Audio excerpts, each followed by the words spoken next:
Unleashing critters from crypts. This is your look at the new Cryptozoic entertainment, Cryptkins Unleashed, Series 1, Vinyl Figures.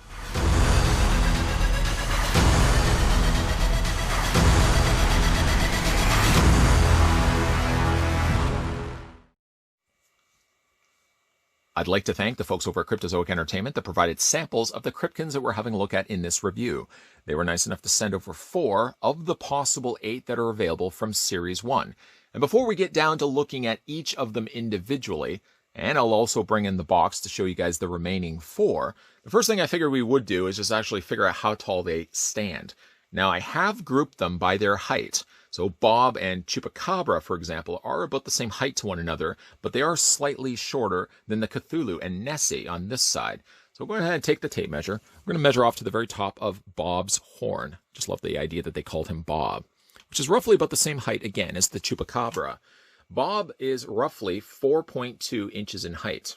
That translates to a Cryptkin being at 10.5 or 10.7 centimeters in height. Switching that back to inches. There we go. We're going to take it to the very top of the Cthulhu. And like I said, the Cthulhu is going to be a little bit taller than both the Bob and the Chupacabra. I love these names. The fact that they're bringing back mythological creatures in cute little forms like this, I think are absolutely adorable. Now, the Cthulhu is about 5.5 inches in height. And again, that translates to a vinyl being about 14 centimeters, or 14.1 to be exact. Let's go ahead and move the Cthulhu out of the way, and we'll go ahead and move Bob out of the way. Just bring in the box so you guys can see what they look like inside the box. I do think that the box looks nice, and you'll see at the top corner there is their name as well. If you spin it around to the side, each side of the box is unique by the character that's contained inside their plastic prison. Spinning around again on the back of the box, you've got all 8 that you can collect. I'll go ahead and pick this up so you guys can get a better idea. There's Bigfoot, there's Bob, there's Unicorn, there's Mothman, Cthulhu, Nessie, Chupacabra, and Cerberus. Love to get my hands on that Cerberus. He looks absolutely adorable. But this all makes up the Series 1 of the brand new Cryptkins Unleashed. We'll spin around the back of the box, or bottom of the box. Creatures from myth and folklore do exist, and they're ready to break loose. For more Cryptkins, visit www.cryptozoic.com. So I think what we will do is we'll start from left and we'll make our way to the right. The first one we're going to have a look at here is Nessie. Now I will tell you, there is no articulation to speak of on any of these pieces. Essentially what they are is staction vinyl figures. And I'm fine and good for that. The whole reasoning why I would get on board collecting all the rest of these is not for the fact that they have any articulation, which they don't. It's the fact that they're adorable little recreations of mythological creatures. Now, obviously, this one is Nessie, so it gives you an idea of what creature it is. It's the Loch Ness Monster. A very cute rendition of the Loch Ness Monster. Now, this one does have a flat bottom that it sits on top of. You have to kind of get it in just the right place. When you are putting it down, put it down so that the tail, you're obviously going to be putting it down towards the tail. If you put it slightly off-kiltered, it seems not to be able to hold it and balance itself. Looking at the face sculpt right there, I love the fact he's got these giant red eyes. I don't know if it's a he or it's a she. Maybe we could just say it's a she. She has gorgeous red eyes, big, large, ruby red eyes. You can almost even see a reflection casting off of it. I like the fact that they've added the dark purple there along the top with all these notable bumps and ridges along the top of its head. Nice airbrushing also of the purple just on the side fins of its ears or fins of its face. And of course, you can see on the inside there, they painted in a tongue, and at least the interior of the mouth. There's little areas, yes, that the blue from the bottom of the lip, unfortunately, has made its way onto the teeth. Certainly not visible enough that seeing it from a distance, or even just like having it in a hand right near, you don't really notice it all that much. I do like the fact that you got that lighter blue contrast to the darker blue on the other side, and you've got this nice additional purple stripe, which is a continuation of the one that's on the top, makes its way down below here as well. I like the fact it's got these little tiny fins, these adorable little fins on the sides of its, I guess its tail, with larger fins located on the front. The material is a very dense vinyl. Again, there's no posability to speak of on this one. There is Nessie. Moving over, grabbing the next one, we have Cthulhu. Now, you know I'm a big fan of Cthulhu. Anything that's Cthulhu related, you know I usually get on board that. And this is a cute little version of Cthulhu, very super stylized with a big giant head and little tiny arms, as you can see. I do like the fact that what they did on this particular one is airbrushing. Not only does it start sort of on the dark end of the green, but as you can see around the face area, it almost sort of starts inhabiting a little bit of additional yellow. There's also some yellow, of course, on the bottom tentacles of its face, which, much like Nessie, has these big giant eyes. They're actually about the same size as Nessie. This one actually looks like it's reaching out to give you a hug, and I'd be more than likely to exchange a hug with a Cthulhu. No social distancing, because I don't think Cthulhus really have to worry about social distancing themselves. I do like the fact that in the fins on the top there, you got the additional yellow that's been added. Paint is really nice and clean on this one. You got some nice dark spots along the top. And you also, again, have the far reached out arms with little nails that are located on the sides, all done in a dark gray. Spin around the back, and you can see there's the little tiny, look at these adorable little wings. Cute little adorable wings. And it also has little spikes running down the back here.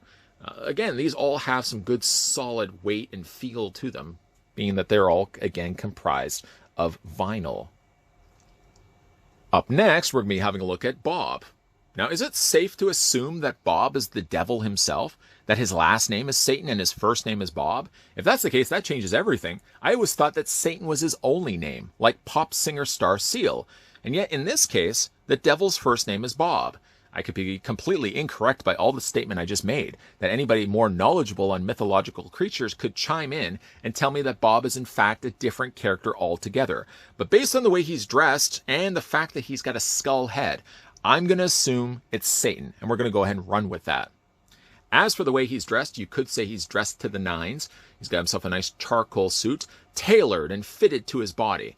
The devil doesn't slack when it comes to his suits that he wears. I do like the fact that they've given him a nice black tie, ruby red or blood red shirt underneath there. The blood, unfortunately, or the the red, unfortunately, has bled its way onto the hands, as you can see on the one side. The other side is completely clean. No issues whatsoever. It's almost like he's actually welcoming you into hell. Come on into hell, he says, where we've got fresh lemonade and McDonald's McRibs. That's why they don't go away. They keep coming back because it's the devil's plan. Anyways, I do like the fact that they gave him a nice detailed head, even though it's technically just really a skull. You can see a seam line where basically the two halves are put together. One thing I do like is this protruding, sticking out spike that's on the front of his head. You can see they've got some nice little contour lines in there. And one real nice touch that I like about Satan's head, we're going to go ahead and still run with this, is the fact that when you look at his eyes, you'd almost would assume, first glance, you would assume that his eyes are just painted in black. Would it throw you off if I was to take my finger and go, stick it right inside his eye socket? That is clever, and I really wasn't expecting that at all. Because, I mean, again, when you look at it, you just assume that it's just pitch black painted eyes. Real nice touch, the fact that they actually made those as sockets. They also did socket in, or contour in, the nose socket, as you can see right there. Yeah, unfortunately, again, it has no articulation to speak of. But he's a fine-dressed looking Satan, if I do say so myself. I do like the fact that he also does have shiny shoes. Does Satan shine his own shoes, or does he actually have people that shine his shoes for him? That's a question I'm going to leave you, the viewing audience. I do like that one. That might actually be my favorite of the four. Rounding out, though, another one I really do like is the Chupacabra. Now, this is a fine little critter you'd like to have as a pet. It's just a shame that he would grow up and eventually just eat you and all your rest of your family. But he's an adorable little chap, I must say. I do like the fact that he does have the lower eye, like he's plotting something. He's looking over at you from across the room. You've just given him dry food, and yet he's giving you that weird stare. Something ain't right about that stare. I better sleep with one eye open tonight.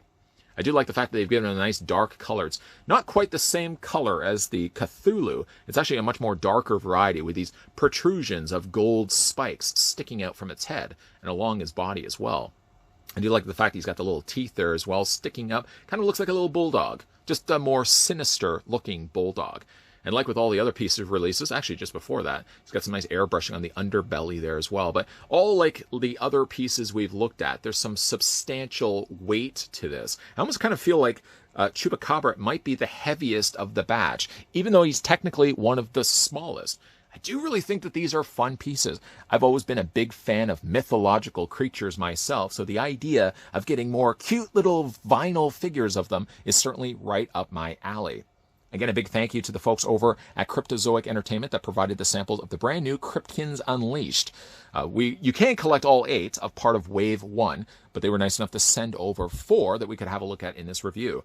I'm definitely going to be on the lookout for that Cerberus. I think he looks awesome. Let me know what you guys think down below of the Cryptkins Unleashed, and if you would pick up any of these for yourself. And if you're also new to the channel and you're liking all the content you're seeing, consider then the idea of hitting that subscribe button down below, turning the bell notification on, and staying tuned to this channel Monday to Friday, 12 p.m. and 2 p.m. Eastern Standard Time. That's when new videos will be popping up. Lots of stuff coming your way, guys, so as always, thanks for watching, and I'll see you next time.